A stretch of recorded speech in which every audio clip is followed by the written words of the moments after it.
Opposite Sides of the Law, from Man to Man by Herman Bosman. Because young Botma was, after all, a mounted policeman in a khaki uniform, with brass letters on his shoulders, we did feel a measure of constraint in his company. The circumstance of our not feeling quite at ease manifested itself in the way most of us sat on our rimpy chairs, a little more stiffly than usual, with our shoulders not quite touching the backs of the chairs. It also manifested itself in the unconventional way in which Gijsbert van Tonder saw fit to sprawl in his seat, an affectation of mental contentment that would have awakened mistrust in any policeman with some experience. It was then that Chris Velman made a remark that went a good way towards relieving the tension. Afterwards, in talking it over, we had to say that we could not but admire the manner in which Chris Velman had worked out the right words to use. Not that there was anything clever in the way that Chris Velman had spoken, of course. No, we all felt that the statement Chris Velman had made then was something that was easily within the capacity of any of us if we had just sat back a little and thought and then made use of the common sense that comes naturally to anybody who has lived long enough on a farm. "The man you should really ask questions of," Chris Velman said to Constable Botma, "is Gijsbert van Tonder. That's him there, sitting with his legs taking up half the floor, his hands behind his head, and his elbows all stretched out. Just from the way he's sitting, you can see he's the biggest cattle smuggler in the district."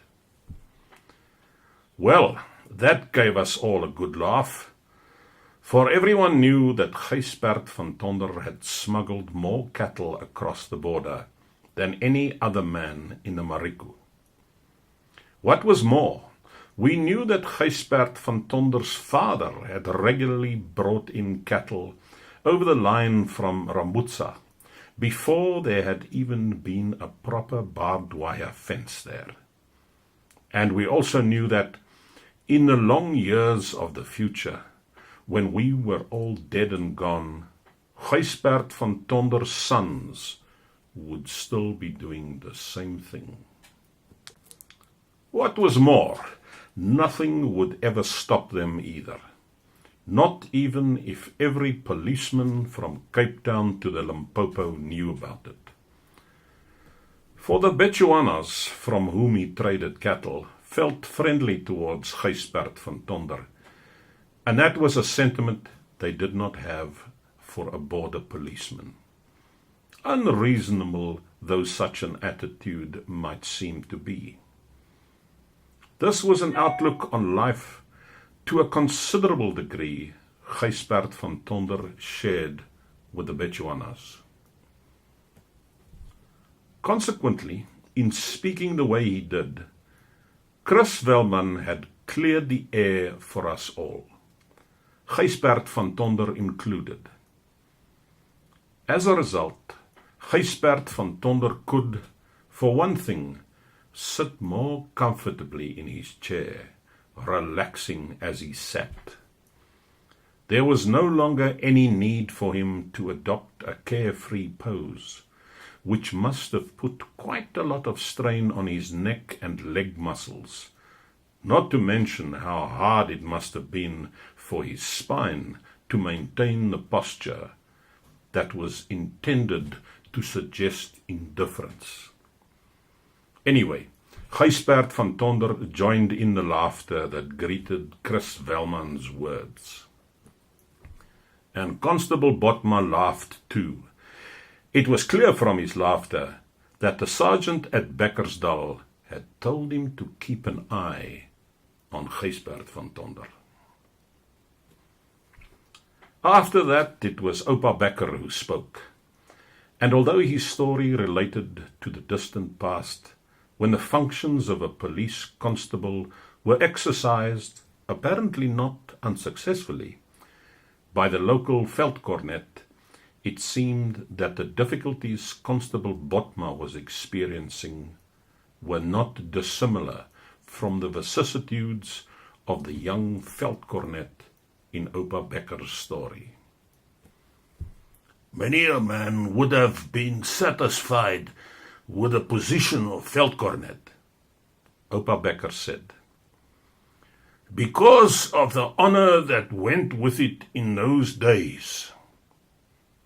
For one thing, even if you didn't have a uniform or an office with a telephone or a mounted police horse with a white star on his forehead that could keep time to the music at the Johannesburg show, and even if you had to ride one of your own horses on a patched saddle with a patch on the seat of your trousers too, you still had a printed certificate signed by the president to say that you were the veldkornet, and you could hang that certificate in a gold frame on the wall of your voorkamer.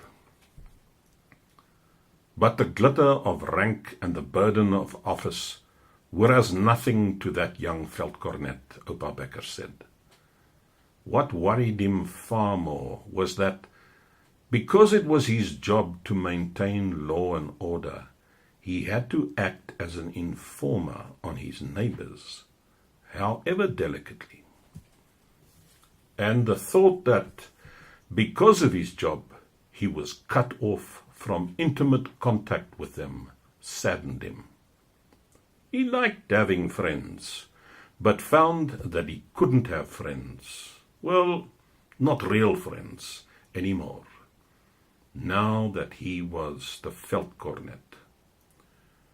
In the end, Oupa Becker said.